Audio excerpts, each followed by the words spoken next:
गुरु प्यारी साध संगत जी, राधा स्वामी जी। संगत जी, आज का जो सत्संग है जो हम आपके साथ साझा करने जा रहे हैं, यह भवानी साहब जी का फरमाया हुआ सत्संग है। यह सत्संग सेवा के ऊपर है। भवानी साहब ने बड़ी अच्छी तरह खोल खोल कर हमें समझाया है कि सेवा कैसे करनी चाहिए, कैसे हमें सेवा पर जाना चाहिए, कैसे सेवा प्रवान होती है। बड़ी ही अच्छी तरह खोल खोल कर उन्होंने समझाया है।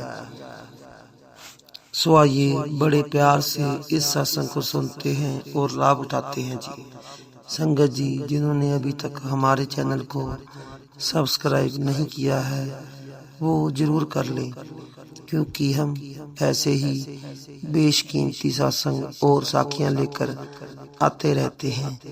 इसलिए हमारे चैनल को सब्सक्राइब करके हमें अपना प्यार दें।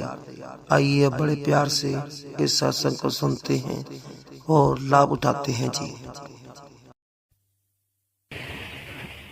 आज की विषय यानी मजमून यानी सब्जेक्ट सेवा है।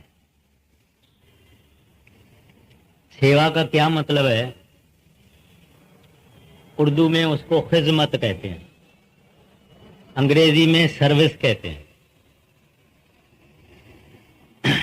जिसका मतलब है टहल करना, चाकरी करना, खिदमत करना, अनाथों की, बीमारों की, यतीमों की, जो जो अपने से कमज़ोर हैं उनकी अच्छी भावना से और प्रेम से और नम्रता से मदद करना और सेवा करना, ये सेवा का मतलब है। हम सब अपनी अपनी सेवा करते हैं और अपनी सेवा करते हुए हमारी जिंदगी खत्म हो जाती है। मगर ये जो संतों ने हमको सेवा का उपदेश दिया है वो है औरों की सेवा, अपनी नहीं, औरों की सेवा। ये है सच्ची सेवा। आगे हम देखेंगे कि सेवा की क्या शक्ति है या ताकत है। संतों ने ये सेवा हमको क्यों सिखाते हैं और करवाते हैं, सेवा का महात्म क्या है, सेवा के किस्म या नमूने या टाइप्स क्या हैं, सेवा में काल क्या क्या चालबाजी और होशियारी करता है, आदर्श सेवादार कौन है, यानी आइडियल सेवादार कौन है, सेवा के हल क्या है, वगैरह वगैरह। अब हम देखेंगे कि सेवा की ताकत क्या है। जब ये सृष्टि पैदा हुई उससे पहले काल ने परमात्मा की एक दफा 64 चौकड़ी जुग, एक दफा 70 चौकड़ी जुग सेवा की। ऐसी सेवा की कि वो परमात्मा सेवा के वश में होके रूहों का अथवा आत्माओं का अथवा श्रुतियों का भंडार उनको दे दिया। उसमें आप और हम भी हैं। स्वामी जी महाराज के वचनों में सुनो सुरत तुम अपना भेद हमको कहते हैं, सुनो सुरत तुम अपना भेद, तुम हम में थी सदा अभेद, कहते हैं तुम हमारे अंदर समाई हुई थी। काल करी हम सेवा भारी, बड़ी जबरदस्त सेवा की, सेवा बस होए कुछ न विचारी। कहते हैं मैंने विचार ही नहीं किया, सेवा का इतना जोर था, उन्होंने ऐसी मेरी सेवा की। तुमको मांगा हमसे उसने, सौंप दिया तुम्हें सेवा बस में।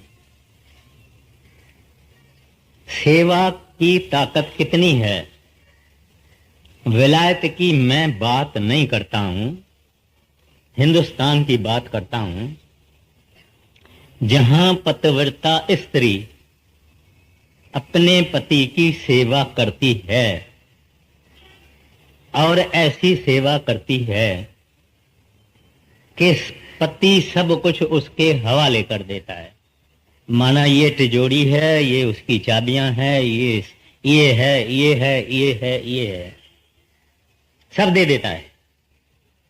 वैसे कोई एक को 5 रुपया भी नहीं देते हैं, नहीं दिया जाता है, मगर क्योंकि पतिव्रता स्त्री पति की ऐसी सेवा करती है कि पति भी सेवा के बस में सब कुछ उसके हवाले कर देता है। इसी तरह से जो भक्त जन हैं, जो डिवोटीज हैं, वो भगवान की सेवा करते हैं और भगवान को अपने बस में कर देते हैं। राम समीपी संत हैं, वह जो करें सो होए, वह जो करें सो होए, हुक्म में उनके साहिब। क्यों संतों के हुक्म में साहिब है? क्योंकि उन्होंने अपना सब कुछ परमात्मा को अर्पण कर दिया। तो ये है भक्तों की सेवा, जिससे भगवान वश में आता है। काल ने सेवा की, रूहों का भंडार ले लिया परमात्मा से। इंसान भी इंसान की सेवा करके बहुत कुछ पा सकता है। सेवा बड़ी पावर की चीज है। अब संतों ने क्यों सेवा का ये सिलसिला रखा है? जैसे हम स्कूल में या कॉलेज में जाते हैं तो कुछ सब्जेक्ट ऑप्शनल होते हैं, माना हमारी मर्जी, जैसे कि संस्कृत और पर्शियन, और ये ऑप्शनल है, अपनी मर्जी। मगर कुछ ऐसे सब्जेक्ट हैं जो कि कंपलसरी है। ऐसे ये सेवा जो है ये संत मत में कंपलसरी है, जरूर करनी है। मैं एक सच्ची सुनी हुई और देखी हुई साथी अर्ज करता हूं। तेरे में एक बड़ा रेलवे का रिटायर्ड ऑफिसर था। उस जमाने में भी वो पूरा डिब्बा रेल का महाराज जी के हवाले करता। उसको महाराज जी ने कहा, भाई दीवान साहब, तुमने सेवा नहीं की है, सेवा करो। और मैं ये सत्संग घर बना रहा हूं, इसमें कारपेंटर की सेवा, उनका हिसाब किताब, ये वो सब तुम करो। उसने 7 दिन सेवा की, फिर छोड़ दी। महाराज जी को कहा, ये आपकी चौपड़ी है, ये आपकी पेंसिल है, ये सेवा मेरे से नहीं होती। बड़ा हाकम आदमी था। फिर 1 बरस के बाद महाराज जी ने उसको कहा, दीवान साहब आप सेवा करो।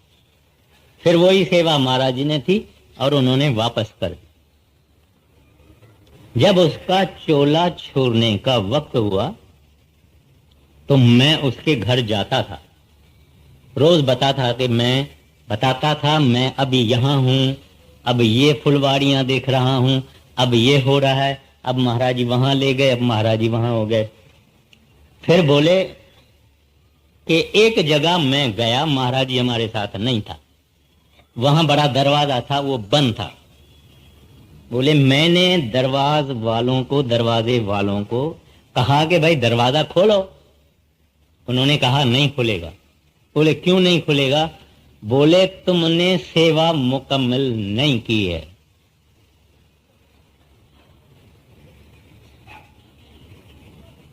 यानी सेवा एक ऐसी चीज है जो अपने सब को करनी है। आप देखते हैं हजारों आदमी सेवादार मट्टी उठाते हैं, जूते संभालते हैं, पानी और कीचड़ को साफ करते हैं। लंगर में माताएं और बीबियां आग के नजदीक लोहे का लोखंड के तवे के पास में चपाटियां पकाती है। और जो भी काम है, चाहे अच्छा है चाहे अच्छा नहीं है, संडास यानी बाथरूम की सेवा हो रही है, हर किस्म की, चाहे गंदी होवे चाहे अच्छी होवे चाहे कुछ होवे, सेवा सेवादार करते हैं। तो क्यों वो मैं आगे अर्ज करता हूं। तो संत मत में संतों ने ये सेवा मजबूरी क्यों रखी है, कंपलसरी क्यों रखी है? इस वास्ते कि जैसे हम सत्संग सुन के सिमरन भजन का शौक पैदा होता है, ऐसे सेवा करके हमारी अंतर की जो रुकावटें हैं प्रभु मिलन की या सतगुरु के अंदर दर्शन करने की, वो रुकावटें दूर होती है और इसका सिमरन भजन भी आसान होता है। यहां तक बड़े महाराज जी फरमाते थे, सेवा का सौदा नकद है, माना कैश है। अच्छा, पहले पहले जब डेरे में बड़ा सत्संग घर बना था, तब एक शाहूकार ठेकेदार नारायण सिंह था जिसने न्यू दिल्ली बनाई थी। वो महाराज जी के पास आया, कहने लगा, सच्चे पातशाह, ये सारा सत्संग घर जो है ये मुझे सेवा दे दो, मैं बनाता हूं। महाराज जी ने कहा, नहीं, मैं तो अपने सत्संगियों से सेवा लूंगा, उनका 2 आना भी लेऊंगा, सबको सेवा करने का मौका दूंगा, ये ईंटें उठाएंगे, ये सब कुछ करेंगे, तेरे एक को क्यों दूं ये सेवा? सबसे सेवा करवाऊंगा।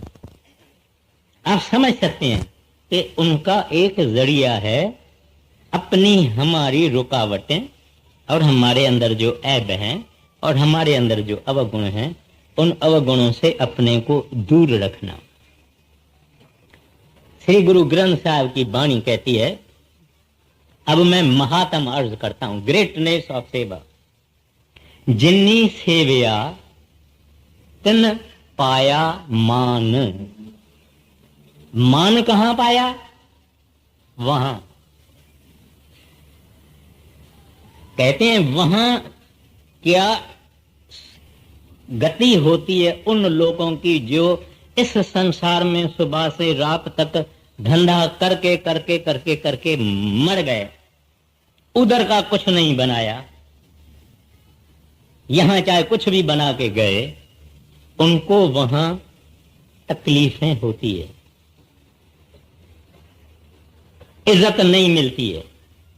मैं ज्यादा लफ्ज इस्तेमाल नहीं करता हूं, परंतु कहते हैं कि जिन्होंने सेवा की है उनको यहां भी मान मिलता है, वहां भी मान मिलता है। बात दूसरी, जैसा सेविए वैसा होविए। जो जिसी की सेवा करेगा वैसा बनेगा।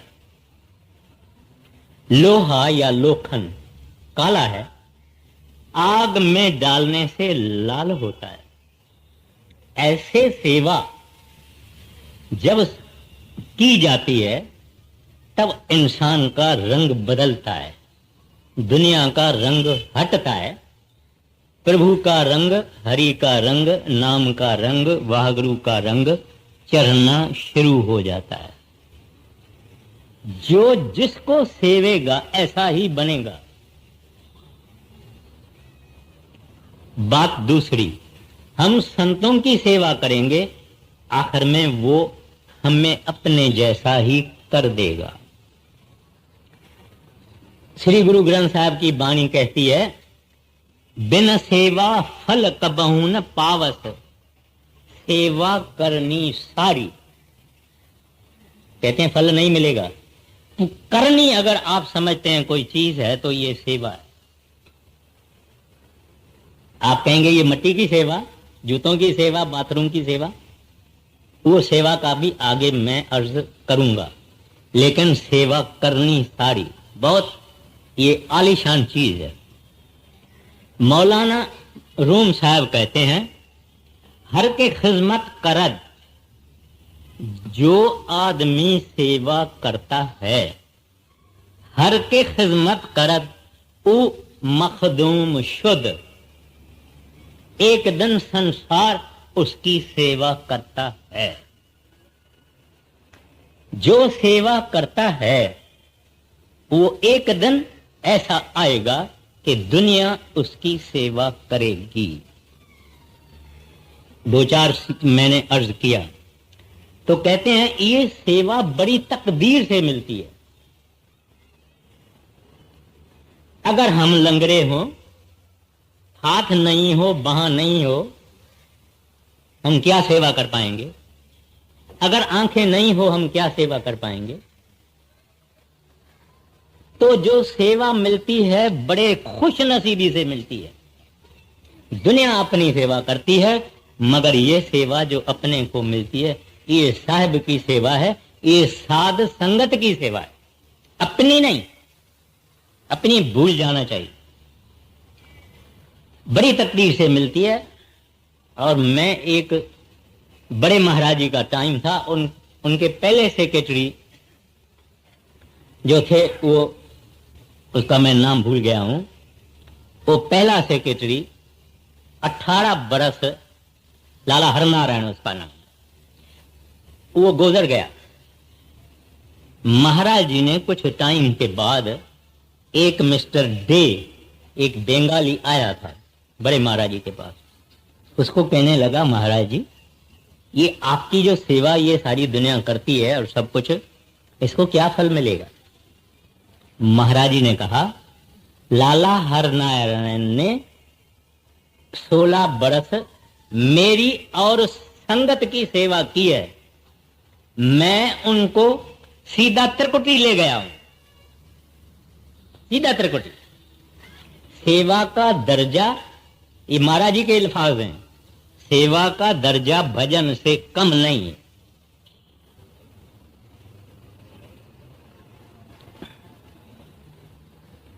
मालिक के दरबार में भी इज्जत और आबरू मिलती है।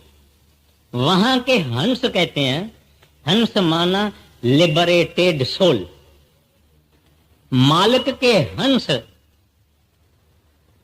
वेलकम करने को आते हैं कि तू धन है, तू इस जगत के जाल से बच के यहां आया है।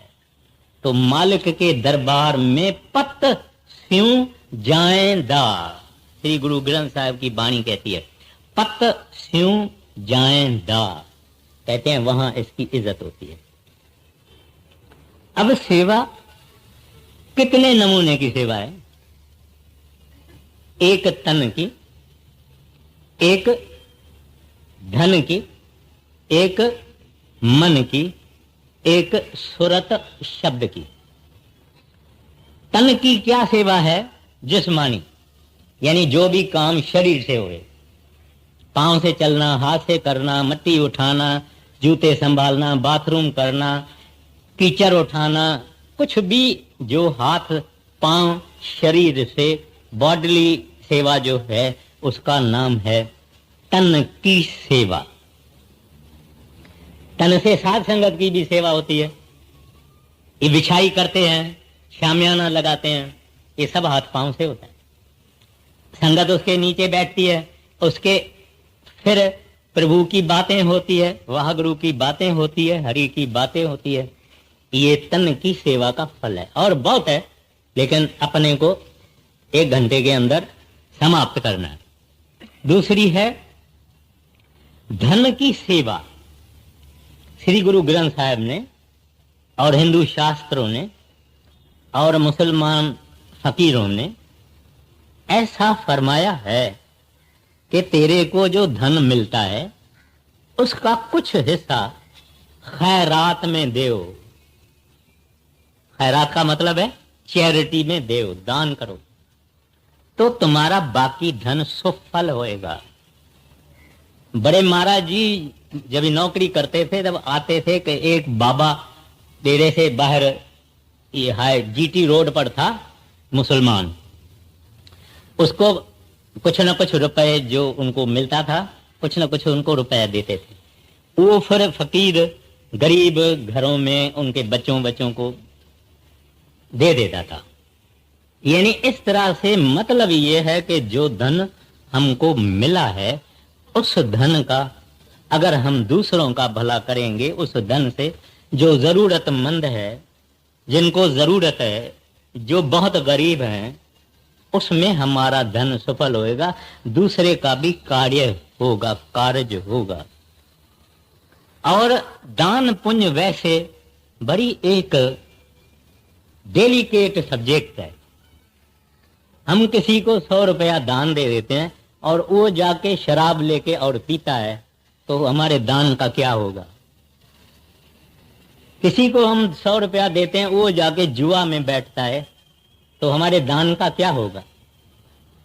इसी तरह से अपने को दान करने के वक्त इस बात को देखना चाहिए कि मैं किसी पात्र को दे रहा हूं कि नहीं। पात्र माना वर्दी, कोई लायक आदमी है, मेरा पैसा किस गलत काम में तो नहीं लगाएगा। तो ऐसे सेफ में सेफ ये है कि साध संगत की सेवा, जहां हजारों लाखों गरीब आते हैं, लंगर खा जाते हैं, वगैरह वगैरह वगैरह, तो जब ऐसे होता है तो अच्छा रहता है, उस बात में किसी किस्म का संकोच या शक नहीं रहता है। वैसे दुनिया में अगर अपने को मालूम है कि ये आदमी हमारे जैसा गृहस्थी है, कोई इनको तकलीफ है, तो चुपचाप जाके उनको ऐसी तरह से देना जो सजा हाथ राइट हैंड देवे तो खबा हाथ देखे नहीं, और जबान सील कर देवे, जबान बंद। अगर बीवी देवे तो पति को नहीं बतावे, पति देवे तो बीवी को नहीं बतावे, देखने वाले थे तो देख लिया। तो इस तरह से इंसान का धन अच्छे काम में लगता है। जरूरतमंद, गरीब, यतीम जिनको जरूरत है, और लंगर वगैरह में देने से धन सफल होता है। ये रही धन की सेवा। फिर एक तीसरी सेवा है मन की सेवा। वो मन की सेवा क्या होती है कि हम अपने मन को विषय विकारों, इंद्रियों के भोगों से दूर रखने की कोशिश करें, हमेशा एफर्ट करें कि हम मन हमारा हाकम न बने। तो इंद्रियों के भोगों से, विषय विकारों से, ऐशो इशरत से हम अपने आप को साधें और संभालें। सतगुरु के भाने में रहने की कोशिश करें। क्या है इसमें? मन लगता है, मन लगता है। मन से इंसान अपने को समझाता है कि दुख मिला है, साहिब ने दिया है। कोई ऐसी चीज इस संसार में होएगी जो साहिब को पसंद नहीं होगी। ऐसी कोई संसार में वारदात, हादसा, हैपनिंग कुछ भी होगा जो उस साहिब को पसंद नहीं होगा? नहीं, वो ही होगा जो मंजूर खुदा होगा।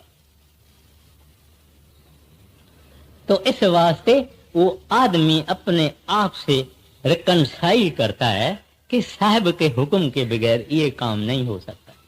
अपना परिश्रम नहीं छोड़ना है, एफर्ट नहीं छोड़नी है, मेहनत नहीं छोड़नी है, कोशिश हर जात की करनी है।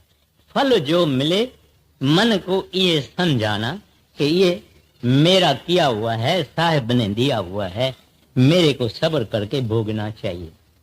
इस तरह से मन का जो मन से होता है वो है मन की सेवा। अब इन तीनों से आला सेवा है सुरत शब्द की सेवा। शब्द माना नाम। वो ये है कि हमारी आत्मा, हमारी रूह, हमारी सोल, हमारी सुरत, इसको पूरे सतगुरु ने जब हमको नाम दे दिया, हम उस नाम का अभ्यास करें, साधना करें, करनी करें। आहिस्ता आहिस्ता करके शरीर को खाली करें और अंदर चले जावें। इस जगह से दो आंखों के बीच से अंदर चले जावें और सुरत जागे, वहां नाम को मिले, शब्द को मिले, हरि को मिले, रब को मिले, वाहगुरु को मिले। ये बड़े से बड़ी सेवा और कठिन से कठिन सेवा। हम श्री गुरु ग्रंथ साहब में पढ़ते हैं गुरु की सेवा। तो गुरु की सेवा का ये जरूर मतलब है कि गुरु को कोई आदमी अगर नदी से पानी भर के ले आवे, उसके पांव दबावे, उसका जूता पॉलिश करें, उनका कपड़ा इस्त्री करें, खाना उसको देवें, टेबल साफ करें, उनका रहने की जगह साफ करें, वगैरह वगैरह, ये भी सतगुरु की सेवा है या चाकरी है। मगर ये किसको किसको मिलेगी? कोई भाई शादी जैसा होगा उसको मिलेगी, भाई गांधी जैसा होगा उसको मिलेगी, और भी जो जो बड़ी किस्मत वाले खुश नसीब लोग हैं उसको मिलेगी। सेवा संतों की जिसका श्री गुरु ग्रंथ साहब में एम्फसिस किया गया है वो है नव दरवाजा खाली करना। आप चाहते हो कि गुरु हमारा खुश होवे, सिख का तो काम ये है, सेवक का तो काम ये है कि गुरु को किस तरह से रिझाऊं, गुरु को खुश कैसे करूं। स्वामी जी कहते हैं गुरु का खुश होना है बारी, सतपुरुष निज कृपा धारी। कहते हैं गुरु को खुश करना, रब को खुश करना, हरि को खुश कर, वाहगुरु को खुश कर। वो किस बात से खुश होते हैं? सिमरन और भजन से। आप कहेंगे क्यों?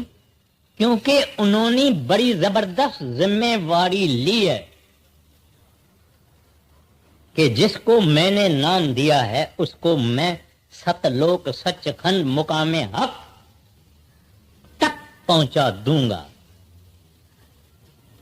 बच्चा चाहे छोटा हो, समझ नहीं है, अक्ल नहीं है, बचपन अभी तक है दिमाग में, लेकिन बाप हर बात की चिंता करता है कि इसको मैं ठीक करके सुधार के ले जाऊंगा। इधर उधर गड़बड़ वड़बड़ करेगा तो भी कहेगा मेरा बच्चा है, एक न एक दिन ये ठीक हो जाएगा, और उसको ठीक करने का यत्न करते रहते हैं। तो मैं वापस इस बात पर आता हूं कि गुरु को खुश करना एक ही काम से है। भजन सिमरन करना, रोज रोज करना, रोज रोज करना, रोज रोज करना, उससे वो खुश होता है। वो शब्द शक्ति एक तो अंदर बैठी है, वो देखती है कि ये भजन में बैठा है, ये बैठता है, और वो शब्द शक्ति बाहर भी है, और वो शक्ति कहती है कि फलाना आदमी मेरी याद में बैठा है, और बाकी ये सब जितने हैं ये सब माया की याद में बैठे हैं, ये माया की सेवा कर रहे हैं, ये माया माया माया माया माया करते हैं, माया खाते हैं, माया पीते हैं, माया में रहते हैं, माया में मर जाते हैं। मगर पूरे गुरु का सेवक वो अपने को, अपने सतगुरु को खुश करने के लिए, रिझाने के लिए, उसको रिझाया तो रब को रिझाया। कुछ भी दे सकते हैं, सब कुछ दे सकते हैं, एक क्षण में दे सकते हैं, एक मिनट में दे सकते हैं। वो न देवे तो और कोई नहीं दे सकता है। किसी को नाम गुरु महाराज नहीं देते हैं, उसके पास कोई थोड़ी सिफारिश लेके जाता है, हजूर ये जरूर करना, ये हजूर जरूर करना, ये हजूर जरूर करना, ये बड़ा प्रेमी है, ये बहुत कुछ पढ़ता है, जानता है, कुछ नहीं। वो ये बातें देखता नहीं। वो हमको इस हमारे गुणों का तो सवाल नहीं है, हमारे पास कोई गुण है नहीं, ये तो उसकी रहमत है। कहता ये मेरे सामने आ गया, लो अंदर जाओ, अंदर जाओ। तो ये है सुरत शब्द की सेवा, जो राज सेवा है। राज, राज माना किंग ऑफ सेवा। ये सेवा है जिसे वो साहब खुश होते हैं, और ये कठिन जरूर है। तो ये हो गए सेवा के नमूने। एक जन्म साखी में बात आती है, गुरु अर्जन साहब के जमाने में गुरु रामदास ने, ये गोल्डन टेम्पल या अमृतसर की दरबार है, गुरु रामदास ने स्टार्ट की थी और गुरु अर्जन साहब ने इसको मुकम्मल किया था। तो काफी सेवा चलती थी। तो एक दफे सिखों ने देखा कि एक माता है, दौड़ती भी है, मगर बीच बीच में ऐसे ऐसे करती है। किसी को जुड़त नहीं हुई, हिम्मत नहीं हुई उनसे पूछना कि ये भाई तू बीच में क्या करती है माता। गुरु साहब के पास से कहते हैं हजूर ये एक माता है, बड़ी सेवा भी खूब करती है और ऐसे ऐसे भी करती है, ये क्या करती है। महाराज जी ने कहा ये काबुल में रहती है, छोटा बच्चा झूले में रख के आई है और उस झूले को यहां से हिलाती है। आप पूछेंगे ऐसे हो सकता है क्या कि काबुल में झूला झूलता होवे और चलाने वाली अमृतसर में होवे। इसी एक्सप्लेनेशन मैं कहीं कभी और दूंगा, मगर हो सकता है। जो भजन अभ्यास करके अपनी शरीर छोड़ के बड़ी फिर वापस आते हैं वो कर सकते हैं। तो ठीक है। तो सेवा, वो माता किस तरह से यहां आई है, सेवा के लिए आई है। काबुल से यहां आई है, झूला हिलाती रहती है, बच्चा छोटा है, मगर सेवा के लिए ये आई है। ये सेवा अपने को कदर होगा या जब अंदर जाएंगे या जब ये शरीर छोड़ेंगे, तब अपने को पता लगेगा कि ये सेवा क्या चीज थी। अब हम देखेंगे कि काल भगवान सेवा में क्या घुसपीछ कराता है।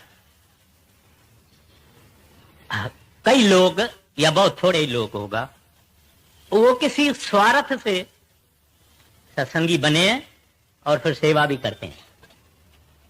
कैसे सेवा करते हैं? कहते हैं ये राधा स्वामी वाले बहुत हैं और बड़े अमीर आदमी भी हैं, इनसे जरा रिश्ता हो जाएगा, कॉन्टैक्ट्स मिल जाएंगे धंधे में। फिर कुछ लोग बोलते हैं मैं एजेंट हूं, कोई इंश्योरेंस एजेंट हूं और इनके इंश्योरेंस मुझे मिल जाएंगे, या और किस्म का फायदा सोच के वो सेवा करता है। तो ये सेवा यहां काल का विघ्न है, ये मोटिवेटेड है, काल ने किया, नेगेटिव पावर ने किया। बात दूसरी, कई लोग हैं जो सेवादार जब बनते हैं तो उनको ऐसा अहंकार हो जाता है जैसे कि सुपरिंटेंडेंट ऑफ पुलिस हो जाता है, अपने आप को हाकिम समझता है। भाई ये तो नौकरी है, ये तो नौकरी है, साहब ने दी है बड़ा, उसका हम शुक्रगुजार हैं, कहीं हमको नौकरी से न निकाल देंगे। इधर तू फायदा क्या मिलता है? यही तेरा फायदा है कि तू सत्संगी बना है और तू सेवा कर रहा है, इसे जैसा और कोई फायदा नहीं है। तो कई लोगों को बाहर में अहंकार है, करते हैं, दिखाते भी हैं, बोलते भी हैं, पब्लिक के सामने नहीं बोलेंगे, अंदर में बोलते हैं। कुछ पब्लिक के सामने भी बोलते हैं, कुछ अंदर भी बोलते हैं। मैं फलाना काम करके आया, मैं फलाना काम करके आया सत्संग का, ये वो होने वाला नहीं था, मेरे इन्फ्लुएंस से हुआ, उसके इन्फ्लुएंस से हुआ। अरे वो इन्फ्लुएंस जगाने वाला एक ही है। हम लोग क्या हैं? कुछ अंदर में करते हैं। रामायण की बात है, रामचंद्र के लश्कर में आटा खत्म हो गया। रामचंद्र जी ने हनुमान को बुलाया, उसको कहा हनुमान तुम जाओ फलाने पहाड़ पे जाओ, वहां एक गुफा मिलेगी, ढकी हुई होगी, तुमको आवाज सुनेगा कि चक्की चल रही है, और वहां अंदर एक माता है जिसके पास अखुट आटा है, तू ले आओ। कहते हैं महाराज पहचानेगी मेरे को कैसे? रामचंद्र जी ने उसको अपनी मुंदरी यानी रिंग दे दी, उड़ता रहा, आवाज सुना, नीचे उतर रहा है कि हाँ वो अन्नपूर्णा आ गई, अभी मैं आटा ले जाऊंगा। अपने मन में कहता है देखो यहां भी मैं रामचंद्र को काम में आया हूं, अगर आटा नहीं ले जाऊंगा तो फौज क्या खाएगी। फकत मन में आया, उधर कोई और तो था नहीं जिसको ये बोले। नीचे उतरा तो दरवाजा, गुफा को एक पहाड़ का दरवाजा था, उसको पूंछ से हटाने की कोशिश की, क्योंकि वो तो बड़े जबरदस्त थे, हटा ही नहीं। फिर पांव से हटाने की कोशिश की, हटा नहीं। फिर एक हाथ से कोशिश की, हटा ही नहीं। फिर दोनों हाथों से कोशिश की, वो नहीं खुला। हनुमान कहता है बाहर से माता। कहते कौन है? हनु है। कहता है हाँ मैं हनु। बोले रामचंद्र जी ने भेजा है, मगर तुम्हारा ये दरवाजा नहीं खुलता है। कहता है हनु तेरे को क्या हुआ? तुम्हारे लिए तो ये कुछ भी नहीं है, जरूर कुछ अहंकार किया होगा। बोले हाँ माता, अहंकार मेरे मन में आया था। बोले कोई फिक्र नहीं, अब दरवाजा खोलो। पूछ के इशारे से दरवाजा खुल गया, आटा वाटा ले गया। हमारा उससे ताल्लुक नहीं है, हमारा ताल्लुक फकत इससे है कि सूक्ष्म अहंकार एक और होता है। आदमी किसी को दान कर देवे 1 लाख रुपया 2 लाख रुपया, अंदर मन बैठा है, कहता मैं बोलता नहीं है दुनिया को, हमने 2 लाख रुपया, मैंने भी गजब किया है, 2 लाख रुपया मैंने दान किया है। अब उसका वो बुखार उतरेगा ही नहीं जब तक किसी को बताया नहीं है, और बताने के वक्त बोलेगा और किसी को नहीं बताना। अरे भाई तेरे मुंह में न रही है, उसके मुंह में क्या रहेगी?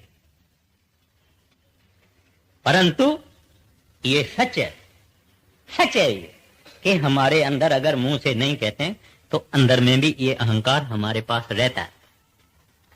दूसरे कई लोग अपनी सेवा का दिखावा विखावा भी करते हैं। फिर कुछ ऐसे हैं जो कि नहीं भाई तू जूतों में सेवा करो, समझो कोई सेवा का इंचार्ज है, हेड है, वो उसको बोलता है तू जूतों का सेवा करो। कहता है जानो मैं 10,000 रुपया इनकम टैक्स देता हूं, तू मेरे से सेवा काहे की करवा। उसका काम है बोलना यस। अच्छा जी, बड़े महाराज जी ने कहा है सेवा वो जो गुरु देवे, अपनी मर्जी की सेवा नहीं होती। अगर गुरु नहीं देता है तो गुरु ने जिसको मुकर्रर किया हुआ है उसका कहना मानना चाहिए। तो सेवा अपने मर्जी की नहीं, सेवा जो बंदोबस्त करने वाले हैं उनके मर्जी की सेवा करनी चाहिए। बिल्कुल कुछ नहीं देखना चाहिए कि मैं कौन हूं। बात तीसरी, दृष्टि अच्छी नहीं है, नजर अच्छी नहीं है, ख्याल चला जाता है, पराई स्त्री, पराई बाल बच्चे, पराई लड़कियां, जिनको के माता और लड़की के भाव से देखना चाहिए, वहां ये दृष्टि नहीं। ये तो पाप कमाना है, सेवा करना नहीं है, मगर पाप कमाना है। दूसरा, एक आदमी को एक सेवा मिली, सेवा तो उसने ले ली, लेकिन सेवा उसको पसंद नहीं, तो वो इन्फ्लुएंस चला के अपनी सेवा चेंज करवा लेता है, ट्रांसफर करवा लेता है। वो भी बात सही नहीं है। बात दूसरी, सख्त कलामी, यानी रफ बोलना, बड़ा बोलना, आवाज से बोलना, हुक्म की तरह से बोलना हम लोगों को शोभा नहीं देता। इन सेवादारों में मैं भी हूं, मेरे अंदर भी बहुत अवगुण है जिनका कोई हिसाब नहीं है। ये सबसे है। कोई ऐसा, अगर कोई आला से आला आदर्श सेवादार इस संसार में है तो संत सतगुरु है। वो सतपुरुष का सेवादार है, उसके अंदर कोई अवगुण नहीं। आदर्श सेवादार कैसे होगा? हम तो आदर्श बन नहीं सकते हैं, आदर्श वो एक ही है, लेकिन कोशिश तो कर सकते हैं ना। नम्रता, जी जी जी, भले आदमी बोलेंगे ये बड़ा भोला है, ये जी जी जी जी करता है, भली बोले, उसका कोई फिक्र नहीं है। अपने मन को थोड़ा बहुत नीचे करना जरूरी है। दूसरा, निष्काम, प्रभु मैं तो नाम चाहता हूं, मैं तो हर वक्त तेरा दर्शन चाहता हूं, मेरे को साथ संगत की सेवा दे दो। तो इस वास्ते ये दूसरा हुक्म मानना। यस, अगर वहां डेरे में तो बोलते हैं सतवचन, सतवचन, यहां जी तो बोलना चाहिए। अच्छा जी ऐसा हो जाएगा, आपको कल ये बात मिलेगी, परसों ये बात मिलेगी, हो जाएगा जी, आप बेफिक्र रहो। माना ये ओबीडियंस, स्ट्रिक्ट ओबीडियंस, और अपनी सेवा को गुप्त रखना। मैं एक अर्ज करता हूं, कोई 56-57 की बात है, 58 की बात है। अब मैं डेरे गया था, महाराज जी से कुछ बातचीत हो रही थी, महाराज जी ने कहा चलो जरा बाहर चक्कर लगा के आते हैं। तो उधर जाके फिर बड़े रोड से निकल के आ गए।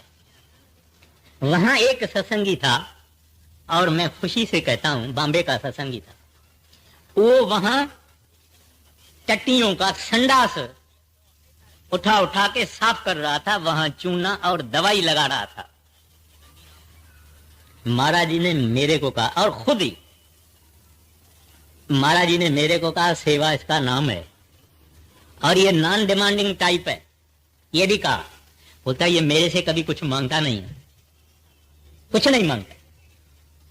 माना कुछ तो लोग है ना कि सेवा वेवा करते हैं, फिर कुछ मांगते मांगते भी हैं, मगर ये उस टाइप का आदमी था, बोलते ही नॉन डिमांडिंग पर टाइप है, कुछ से मेरे से नहीं मांगते। तो खैर, बाणी कहती है श्री गुरु ग्रंथ साहब की, ए शरीरा मेरिया इस जग में आए के तुद क्या कर्म कमाया। कहते हैं तू आया ऐसे संसार में है, एक शरीर एक दिन जलेगा, पानी का बुदबुदा है तू, तुमने क्या कमाया। स्वामी जी महाराज फरमाते हैं, नरदेही उसकी सफल है जिसको इस संसार में आके पूरा सतगुर मिला और उसकी उन्होंने सेवा की। अब हम इस बात पर आएंगे कि ये सेवा किसकी करना? परमात्मा की। सेवा को दोनों भले, एक संत एक राम। एक राम यानी परमात्मा, हरि गोविंद रब अल्लाह। सेवा को दोनों भले, एक संत एक राम। कहते हैं तो अपने को उस हरि के भक्त यानी संतों की सेवा करनी चाहिए, या वो जिसको हुक्म देवे कि भाई तू इसका बंदोबस्त करो, तुम जाके सारी कारोबार संभालो, या ये करो या वो करो, उसकी सेवा माना उसके हुक्म के अनुसार सेवा करना। अब सेवा के फल क्या है? सेवा का फल ये है कि जैसे आग में लोहा डालने से लोहा लाल होता है, ऐसे ये आदमी सेवा के भट्ठी में पड़ के लाल हो जाएगा नाम के रंग से। नंबर दूसरा, काम और क्रोध और लोभ और मोह और अहंकार ठंडे होंगे, ठंडे, नाश नहीं होंगे। नाश तो होंगे पार ब्रह्म में जाने, ठंडे पड़ जाते हैं। बात तीसरी कि मन हमारा निर्मल होता है। ज्यों ज्यों सेवा करेगा त्यों त्यों इसकी मल निकलती जाएगी, मन निकलती जाएगी और ये निर्मल होएगा, और ज्यों ज्यों ये निर्मल होएगा आखिर ये सेवक से स्वामी बन जाएगा, जैसा मौलाना रूम ने कहा। ये सेवा का फल है। अब सवाल यह है कि संतों ने, गुरु अमरदास साहब ने क्या क्या सेवा की? मैंने अर्ज किया पानी भरने की। बड़े महाराज जी ने भी पानी की बहुत सेवा की, बाबा जी की। और बड़े महाराज जी कोई शरीर में ऐसे कुछ नहीं थे, लेकिन इसके लिए दिल चाहिए। शरीर की कोई जरूरत नहीं है, दिल चाहिए। पानी भर के आते भाई लेना, जो बाद में बड़े गुरु अंगद साहब जी महाराज, एक दफा उनको बहुत बढ़िया सिल्क उसका झबा पहना हुआ था, और वो आ गए। तो गुरु नानक साहब की घरवाली ने कहा कि फलाना तो है नहीं। इन्होंने पूछा कि गुरु नानक साहब कहाँ है? बोले वो तो यहां नहीं है, वो तो खेती में है। मानन जैसे काई बना, हम सेवा करते हैं डेरे में, काई सियारे में, अक्टूबर में, ठंडी में काई होती है, यानी घास फूस जो सूखा हुआ होता है वो होता है नदी जहां सूख जाती है, वहां सेवा हो रही थी। तो भाई लेना फटाफट वहां गया। वहां भड़ियां बनी हुई थी घास फूस की। गुरु नानक साहब ने अपने 2 पुत्रों में से एक को कहा, भाई लक्ष्मी चंद ये तुम उठाओ। कहते हैं महाराज मैं कैसे उठाऊंगा, तो मजदूरों का काम है। फिर दूसरा पुत्र था, उसने कहा मैं ये काम नहीं है। तो बोले कि लहना तो आप ही उठा ले। और 2 आदमियों ने उठा के लहणे के सिर पर रखा, और वो घास भिगा हुआ था पानी का, वो आराम से घर ले आए। तो महाराज जी के घर में कहते हैं भाई इनका तो बेचारे का रेशमी कुर्ता मैल से भर गया। महाराज जी बोलते हैं तू भोली है, ये मैल नहीं है, ये केसर है, ये केसर है। उस भाई लेने को गुरु नानक साहब जी ने जब टाइम आया, नारियल रखा, 5 पैसा रखा, सिर झुकाया, अपने जैसा नानक बना दिया। वाणी कहती है God made man in his own image, मगर गुरु सेवक को भी अपने इमेज में बना देता है। गुरु नानक ने भाई लेने को नानक बना लिया। गुरु अंगद साहब ने गुरु अमरदास को अपने जैसा बना दिया। गुरु अमरदास ने और आगे चल के सब पातशाहियों ने इस तरह से किया जिन्होंने उनकी सेवा की। दरअसल में सेवा इस तरह की और लंगर की और गुरुमुखी भाषा ये शुरू गुरु अंगद साहब में की है, जिसको लंगर आजकल कहा जाता है। उस जमाने में उससे पहले लंगर नहीं था, ये लंगर का एक नमूना था। पहले पहले धर्मशालाएं थी और वहां कुछ खाने पीने को मिलता था। अभी सेवा में कुछ कठिनाइयां होती है। वो कठिनाइयां क्या होता है कि अपने को मनाना पड़ता है, ये मन को अपने को मनाना पड़ता है, और उसके वास्ते आदमी को अपने मुंह पर जाब्ता रखना पड़ता है, मुंह को काबू रखना पड़ता है। तो इस वास्ते ये भी सेवा का ही फल होता है कि ये इंसान आहिस्ता आहिस्ता आहिस्ता अपने अंदर में इसका अपने मन के ऊपर कंट्रोल हो जाता है। फिर एक बात आखिर में रह गई, वो बात ये है कि हम जब घर से तैयारी करते हैं ना, अभी समझो सेवा के दिन आ गए हैं, हम कहते हैं जाना है, सुबह को 7 बजे जाना है।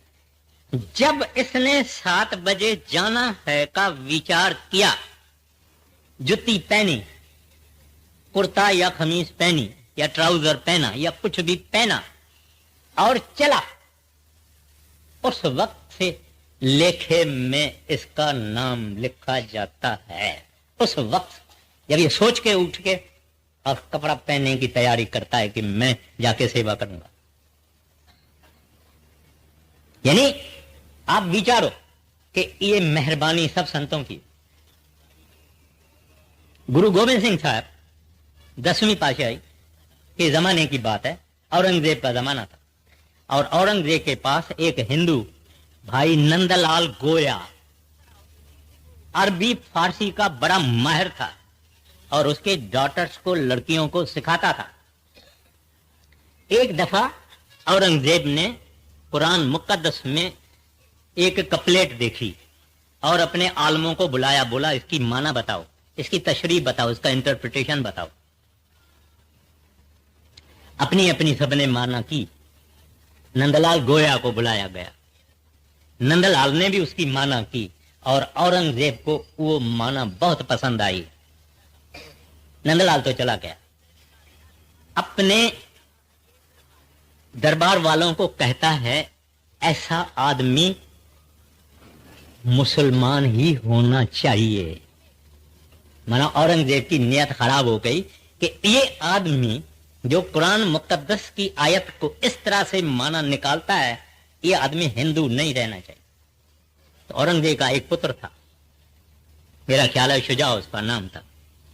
वो आया नंदलाल के पास, उसको कहता है नंदलाल यहां से निकलो। कहता है कहां निकलूं? जहां जाऊं उधर तुम्हारे बाप का राज है। कहां जाऊं? कहते हैं एक और बाप है हमारा, गुरु गोविंद सिंह जी महाराज, उसके पास जाओ।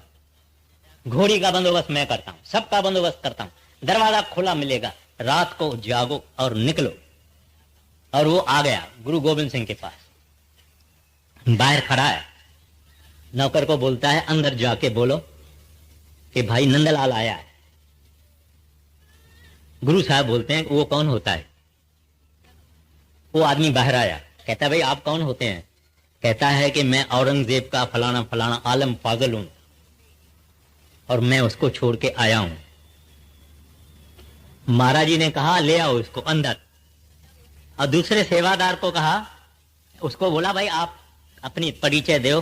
बोलते हैं मैं आलम हूं, मैं अरबी और फारसी और इसका ये है, और ऐसी ऐसी बात हुई, ऐसे ऐसे हुआ और मैं भाग के निकल आया। सेवादार को बोला भाई इसको नंदलाल को ले जाओ लंगर में, और जहां वो जूठे बर्तन जो साफ होते हैं वो बर्तन इसे साफ करवाओ। और नंदलाल गया और नंदलाल ने ऐसा किया। उसकी बड़ी बात है, सेवादार किसको बोलते हैं और सेवादार करने वाले भी कौन है? गुरु गोविंद साहब ने उनको एक परीक्षा पे रख दिया कि ये मेरे काम का आदमी है कि नहीं। इसको तो दिमाग में मैं फाजल हूं, मैं आलम हूं, इसको दिमाग में ये है। अब उसको सेवा पे भेज के और उसको ट्रांसफॉर्म कर दिया। फिर उस नंदलाल ने गुरु गोविंद सिंह के लिए क्या क्या लिखा है अपने किताबों में, वो आप कभी भी कहां से बंदोबस्त करके पढ़ सकते हैं।